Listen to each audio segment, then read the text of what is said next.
Yo, what's up, everybody? I'm Marcus. I'm Orion. And together, we are the Northwest Sports Fanatics. Back at you with a new video. Our favorite video of every season. Yes, sir. Going in week to week. The power rankings. This is our very first NFL power rankings. Week 1. We got the Panthers and the Buccaneers.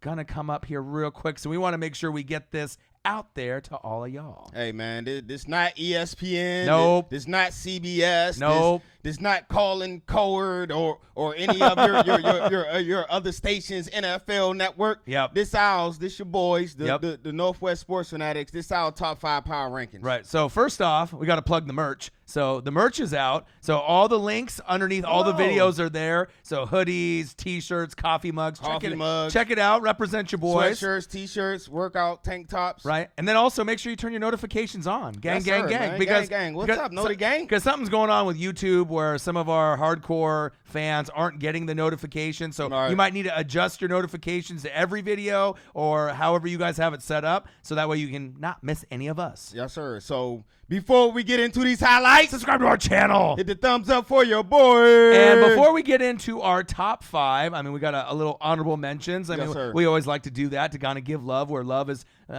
respected and needs to be given. Of course. So where do we want to start off with it? So let's start off with there's 4 teams that started out 1-0, and they all look pretty decent. So out of these 4 teams, we were gonna pick up one and give them some big ups, give them some props. Do you want to at least name off the teams before we go into it? We're gonna start. The first team I got is the Los Angeles Chargers. Okay. You know they got a nice victory. The Baltimore Ravens put the smackdown on the Dolphins. Right. The Minnesota Vikings. Yes. And also the Green Bay Packers. Okay. So, out of all those teams, I think there's one that kind of stands out to me. And who that is? So, for me, I would do Baltimore Ravens because the thing is that, yeah, you beat up the worst team in football. I mean, Tampa's bad. The Cardinals kind of look bad. Dolphins obviously look like they gave up in that game at some point. Wow. Right, but bottom line, Lamar Jackson took his game to the next level. I get it, if the Dolphins players quit or they wanted to trade or they wanted to get out of there, whatever the fuck the reason was. But they were saying, what was the one thing that we had to question about Lamar Jackson coming out of college, right? Can he stay in the pocket, right? We know you can use his legs, but can he stay in the pocket? And after watching a lot of the highlights, right, and seeing kind of the progressions that he made, his arm strength got better. He gained more muscle, but he was great in the pocket. Hey, man, every year since his first year at Louisville, he increased his statistics and his accuracy as a passer. So I definitely use that as a model, and I would expect the same in the NFL as he gets more and more acclimated to the speed of these NFL defenses and the small throwing windows that it ain't as wide or it closes very quickly than it did in college. So. And I want to apologize to the Ravens flock because I really didn't know how Mark Ingram and the defense and what's his name? Mark Ingram, right? Him and then Earl. I just wanted to be able to see it for my own eyes. And then after seeing Cleveland get smacked around,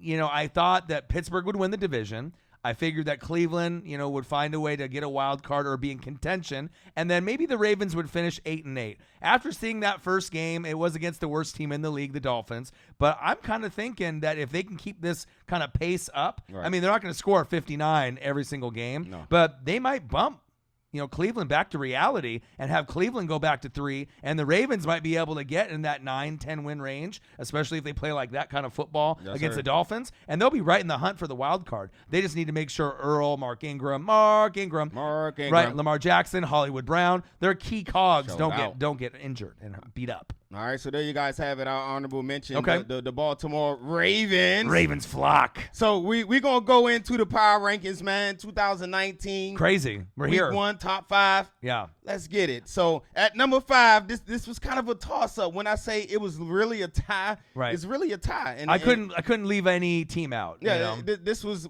too close to call. Yep. And at number 5, we got 2 teams. Yes, we do. The first team we're going to talk about is the Philadelphia Eagles. Eagles fly. I know that's a little tough because obviously did without that. Right. Yeah, well, I know. But hey, got to give credit where credit's due. So Salute. you defeated the Skins 32-27, which was impressive to me because you guys were ahead for a good chunk of that game. Got out 17-0. Right, Eagles fans were getting a little desperate, a little worried, but things started to come along, and Mr. Walk It to him, Carson Wentz, 28 for 39, 313 yards, 3 TDs, and the best part, no picks. Right? Didn't get injured. No wheelchair Wentz talk. None of that garbage. He stayed healthy. But the big person, the big stud coming home, not Darren Sproles, but Deshaun Jackson. 8 receptions, 154 yards, 2 TDs. If that's not a fucking homecoming, I don't know what is. Hey, man, D-Jax came out making plays, man. But you know what also helped out that offense is the 26 carries for 116 yards that they got from, I guess it's a three-headed monster now. Right. Howard, Sproles, and Mr. Sanders, the rookie from Penn State. He had 25, Sproles 46, the OG, and Howard contributed 44. Right, and I always go over the defensive standout, the guy that really impressed me on tape, through everything that I watch, because defense, I'm my favorite position's linebacker, second position safety. So anytime I see defense, I always have to mention it. Nigel Bradham, right? Led the team with 7 tackles, and he's one of those guys. I got to sneeze. Yeah. Let it out, big dog. Let's go! Let it out, big dog. Nigel Bradham, 7 tackles. He really impressed me, and he's going to be one of those key cogs. You got Fletcher Cox. I know he's dealing with a little bit of injuries and a few of these other guys, but and they got what's my guy? Malik Jackson just went down. With Malik Jackson did. Man. Yeah, you still got Malcolm Jenkins. They still got so much depth on that D line, man. Big Journey getting a step in. Yeah, and next up you got the Falcons, Sunday Night Football. So I would assume the Eagles will slap them around as well. Yes, sir. It's going to be a good game, but at some point I would assume the Eagles fly. They'll fly away with that victory. All right, the other half of our number 5 team, NFC East rival, and I'm talking about the Dallas Cowboys. Right. I know that's tough for you, seeing 2 teams in the top 5 that aren't you, right? But the Dallas Cowboys defeated the New York Football Giants 35-17. I'm really high on this team, probably higher than you, but Dak Prescott, 25 for 32, 405 yards, 4 TDs. But the real big thing, besides Michael Gallup getting 7 receptions and getting those big yards. He definitely showed some improvement. Right. I believe over 150 yards. It's like 158. I believe is what he had, right? So that was impressive. He took his level of his productivity and his commitment to the team, his hard work in the training camp season. We saw that he kind of raised his level of play. But the number one guy that you got to talk about that maybe not anyone's really talking about him just yet is the OC Kellen Moore. He's doing a great job. More guys in motion, more guys pulling. He's going to get more opportunities to Witten and Gallup besides Amari Cooper that you already know. Witten? Yeah. No, I know the OG out he there. He back. He had a nice couple of catches out there as well. Yep. As you said, Mr. Kellen Moore, man. I love him. 494 yards in total offense, and as you mentioned, 405 of that from Dak. Hey, run that man his guap. Yeah, they'll get it. Pay that man. Right. And I was reading a thing from DeMarcus Lawrence when they ended up meeting up with Kellen Moore, and they were saying that he's had a playbook, even though he's been a quarterback for quite some time, since 11 years old. All right. I mean, that's crazy. That is crazy, right? man. And I want to go over a standout. Xavier Woods, not from Up, Up, Down, Down from WWE, not from New Day Xavier Woods, but Xavier Woods on the Cowboys led the team with 9 tackles. All right, so there you guys have it. I'll double 5. Right, we damn call boys. that double 5. Dallas Cowboys and the Philadelphia Eagles. So we're going to go to number 4. Who we got at number 4? Number 4 is a team that should stay in the top 5 pretty much the whole season. They started off slow. They had some jitters, but they got a Hall of Fame quarterback. First ballot, no question. They got arguably one of the best trios that the league sees right now, and I love their head coach, Sean Payton, who we're talking about. Number 4, New Orleans Saints. Hey, man, New Orleans Saints, man, my guy AK-41, the alien, he came out balling. 13 carries, 97 yards, 7 carries, 72 yards receiving. But the most important thing that I thought, when they started off kind of slow in the first half. A little sluggish. 140 of his total yards came in the second half. Right, big. So he defeated the Texans 30-28 in a nail biter, right? Big nuts, Lutz, right, with the game winner. Clutch. Super clutch, right? Drew Brees, 32 for 43, 370 yards, 2 TDs, 1 pick. Obviously, you mentioned the Kamara stat line, the alien AK-41, 13 carries for 97. Michael Thomas, MT-13. Hey, they say you can't guard him. Right, only hope to contain him. Hey, that's what I hear. Right. I hear just can't guard him. 10 receptions and 123 yards. And it seems like every time he gets 8, 9, 10 receptions for over 100. Sometimes it's quiet because he doesn't get in the end zone. But as far as productivity is concerned, I still think that he's the second best wide receiver in the league. Obviously runner-up to DeAndre Hopkins, and he's going to prove it game in and game out. The big thing for me, which is the clutch factor and, Big Nuts Lutz and everything that they had there, right? Yep. Will Lutz. 6 sack lunches. Okay. That's very key. This is the best defense that arguably Drew Brees has had in quite some time. Yep. They got a lot of depth in the secondary, and they were led by one of my favorite players, Von Bell. 7 tackles for him. Great job. All right, there you guys have it. Don't forget the 18 snaps. Latavius Murray played 6 carries, 43 yards, and that long touchdown run as well. Sean Payton, Taysom Hill, use him as a decoy or use him as a weapon. He decided to use him. Next up, you play against the Rams on the road. That's going to be one of the best games of the year, around 125 on Fox. Yes, not everywhere. Hopefully, it's on our local TV. All right, there you guys have it. The number 4 team, New Orleans Saints. Yep. Who we got at number 3? Number 3 has got the quarterback of the future. This team is going to be destined to get to an AFC championship game. Yep. Do they get past their foe in the Patriots this season, or do they got to wait till next year? Either way, they got the most entertaining quarterback that I might have ever seen in my entire life. We're talking about Patrick, the clone Mahomes, and the Kansas City Chiefs. Chiefs Kingdom, stand up, number 3. Hey, man, it's interested to see the depth of this wide receiver core is about to come out full circle, aka the Legion of Zoom. Yeah, because our guy Tyreek, man, he out for an extended period of time. Right. So look for Mr. Merco Hardman. He only had 1 target and he dropped that only target, but look for him. He's a playmaker with speed that continue that threat of a home run, whether going deep for a catch or handing it off as a reverse, similar to what Tyreek Hill brought to the team. Right. Andy Reid. Criticism, hate, not good enough, horrible clock management. These are all things that people would say in Philly since he couldn't get it done. I truly believe that Andy Reid has been a top 5 coach in the last 10 years, every single year. Consistency. Right. He gets the most out of their running backs. He can plug and play anyone in almost any position. The weapons are there. Now the defense is better. You got guys like Juan Thornhill, which I love, which led the team in tackles, 8 tackles for the rookie. Honey Badger right next to him. What a great combo. Frank Clark, Chris Jones. Who? Chris Jones. Who? Chris Jones, right? But Patrick Mahomes, what can you say? 25 for 33, 378 yards, 3 TDs, no picks, over the top. Sidearm, eyes closed, no look. I mean, pretty much any way you swing it, he can complete the passes. They even have it in Madden with the no look, so they know it's for real. But let's talk about our boy, Shaboing Boing, your boy Sammy Watkins. Man, well, he had a game, didn't he? Yeah, 9 receptions, 198 yards, not 1, not 2, but 3 TDs. All right, so hope he can keep that going on for the year, especially look for him to get more targets. Like I said, we'll Hill out for extended period of time. Right. So when he defeated the Jaguars 40-26, the key thing that I wanted to see, because I'm a defensive guy, was the fucking defense. Are they going after the quarterback? What are they doing? But also on the flip side, I wanted to see the running back reps. Shady McCoy. Does he still got it? Is he old? He came to a team that was a contender, but also because Andy Reid and him are very close. You could kind of see the father figure, in that concept of him and Andy. So he's definitely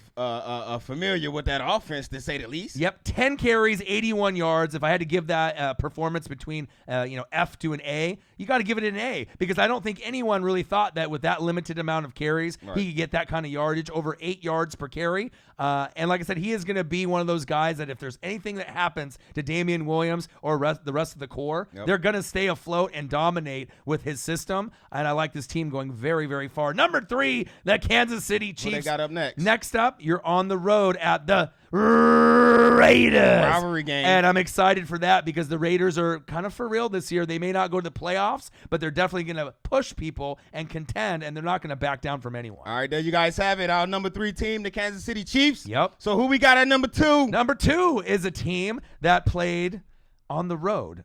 Probably one of the toughest matchups all weekend, right? I had them predicted to win. I think you might have as well, right? They have Jared Goff and the Goffense. Yes, sir. They're one of the top 3 teams in the NFC, obviously with the Saints and the Eagles, and the Cowboys are starting to creep up too. But we can't sleep on this team that went to the Super Bowl last year, whether they deserve to get there or not with that pass interference call that was not called. Doesn't matter now. We're moving forward in 2019. I don't even know what you're talking about. Cooper Kupp, is back, the best friend. We're talking about the Los Angeles Rams defeated the Panthers 30-27, and we have them at number 2. Hey, man, what a great start to the year. Of course, the offense is still rolling like it was rolling last year. Yep. But I think the most important thing with all of us, what we wanted to see was the health of Mr. TG. Right. TG 400, Todd Gurley. Right. The illest running back, not only in the NFL, but in the world. Yes, sir. So that was a concern. There's no one that really picked Todd Gurley in top 5 in fantasy because we didn't know what he'd look like.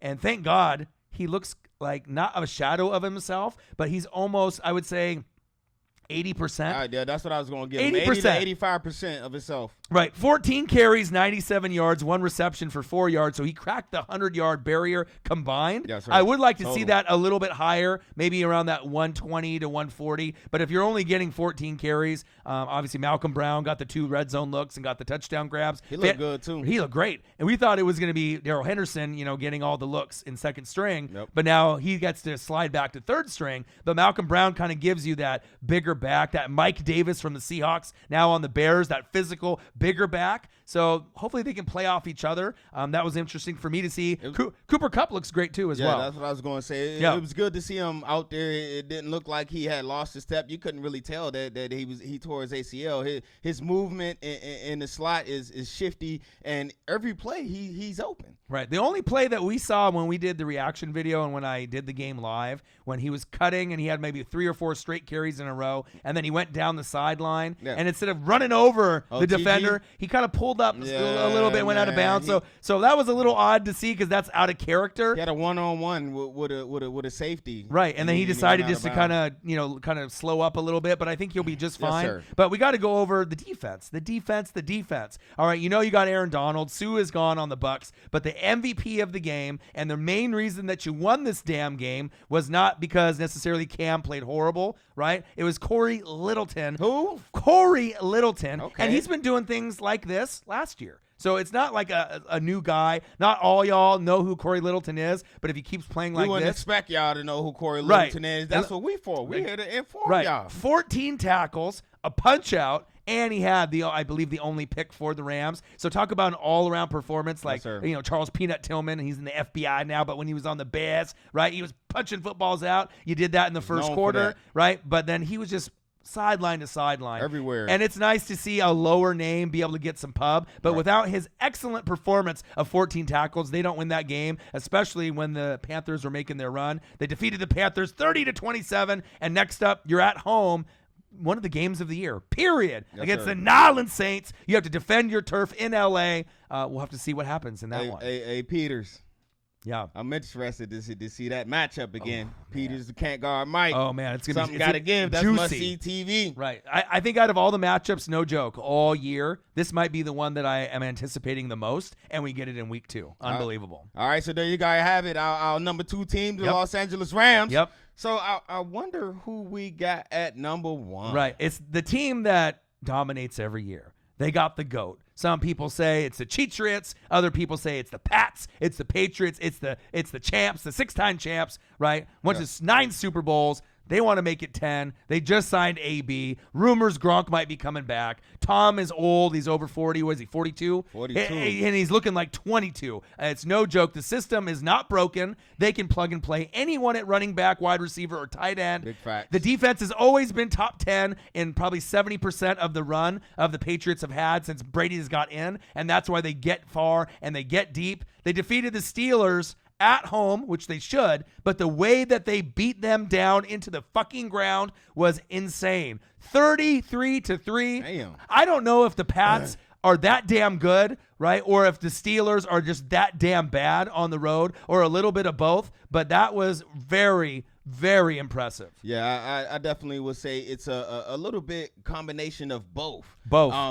But the Patriots, man, they know we talking about them. They hear the chatter. They know the AB. We all in their business, snooping around, trying to see what's going on out there. But what they do, they just keep it going on methodically, say the right things, do the right things, and they come out and they beat the shit out of a formidable someone who was supposed to challenge them for the AFC crown this year. Right. It's crazy because as we look at the scope of the league, we have kind of a gauge already in week 1. At least I know we do, right? So you got New England and Kansas City. There's no one else in the AFC. If you're not named the Patriots or the Chiefs, you have no fucking chance. That's just my opinion at this point moving forward. Unless some significant injuries happen, no other team. There's a big gap in between those two teams and the rest. And then the NFC is a little bit more wide open, right? You got the Saints, Saints, Rams, Eagles, Cowboys, and there's a few others that might be able to sneak in there. Right. But the thing is, Ben Roethlisberger didn't look like Ben Roethlisberger. You know, Juju Smith-Schuster couldn't get going, right?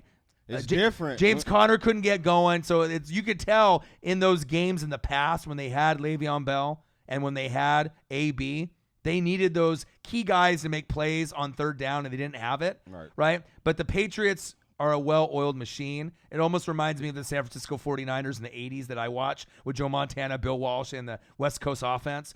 They expect to win. It's not one of those things where you want to destroy the opponent, but the defense was the big thing. We did the live stream on it. I mean, you get Gilmore, and anyone that tells me Gilmore is not the best corner in football, you're not watching football. He is by far the best corner. He'll take out any number one that he guards, and when it comes to playoff time, you can almost cash it in the bank that he'll get an interception or a forced fumble to win the game for you. They definitely got one of the more underrated players that I can think of when you think about the Patriots defense. Dante Hightower. Right. He tested the free agency market, and he figured out the best move for him and his career was to come back home and to be a Patriot. And another move that they made, they brought back Mr. Jamie Collins. That's my X factor. So, as I say, he had 6 tackles. He's huge. They brought him back, and as we know, the Jamie Collins, before he left to go over to I don't know what he was doing out in Cleveland. Just depressed. What that was going on, but we need to see the Jamie Collins from those first couple of years where you was in New England. Right. Gilmore, McCourty Bros, Winovich. Not about the McCourty Bros. Oh, and Winovich. From Michigan. I mean, they have so much depth. It's insane. Chung, even though he's got the drug thing on the side that he has to go through, right? A little bit of this, a little bit of that. But then you go through the offensive lineup. Tom Brady. I don't think there's anyone that is doubting him like last year. They're like, oh, he's going to fall off the face of the earth. He's going to fall off. He's going to fall off. He's going to fall off. And then what they do? They won the Super Bowl. Right. This year, there is no chatter of Tom Brady not being able to do it. I think he made everyone shut the fuck up about it. Like, we get it. You guys are great. You just added AB. You have Josh Gordon. You got Edelman. Gronk might come back. You got Sony Michel. You got James White. I mean, you got Burkhead. It's insane. Tom Brady, 24 for 36, 341 yards, 3 TDs. The main thing that I want to kind of shout out with the Patriots and Belichick and McDaniels and the crew, the number one thing that is amazing to me, and it's always defense, check this out. 6 players with 6 tackles or more. 5 players with 6 tackles. It's the system. 1 guy with 7. That's insane. When's the last time you've seen 6 fucking players, right, all starters, that have more than 6 tackles? That shows consistency, effort, depth, great coaching, and that's why there's such a big fucking gap between New England and the rest. It's just the coaching is by far the best on both sides of the ball. And they lost their D coordinator, but so there you guys have it. Who they got coming up next? So next up, you got a cupcake, the best game of the year for the Patriots in their minds. You got a road matchup against a division rival, the Miami Dolphins. So if the Dolphins, we saw last year though, when the Dolphins surprised everyone with the lateral, and they found a way to win. This team is a little different. It seemed like half the team gave up, right, against the Ravens. But they asking for trades. Right. That's about to see how it goes. But that's the matchup that they have. So the Patriots are going to be 2-0 when we go into our Week 2 NFL Power Rankings. All right, so there you guys have it. The Northwest Sports Fanatics 2019 Week 1 Power Rankings. Right, so honorable mention, Ravens. Flock.